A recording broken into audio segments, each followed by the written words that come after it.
Parenting teens and tweens is hard. It can be emotionally and mentally exhausting and draining.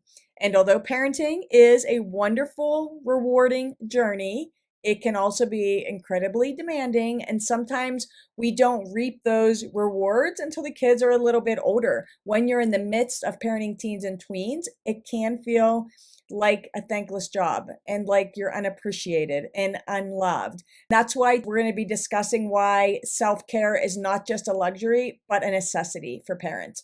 As you know, parenting is a 24/7 job. And as a parent of a teen or tween, it's often during the sleeping hours that we are still worrying about our kids and our minds are racing.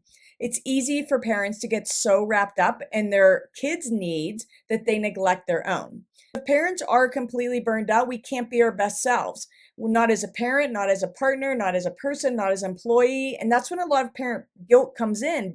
The next thing I want to touch on is overcoming that all too common parent guilt and prioritizing yourself, because it's a common hurdle for so many parents, that feeling of guilt. They feel guilty for taking time for themselves. But it's important to remember that self-care isn't selfish. It's actually self-preservation. When parents care for themselves, they're better able to care for everybody else. And that's a really powerful perspective. That is a big mind shift for a lot of parents. Self-care isn't selfish, it's self-preservation.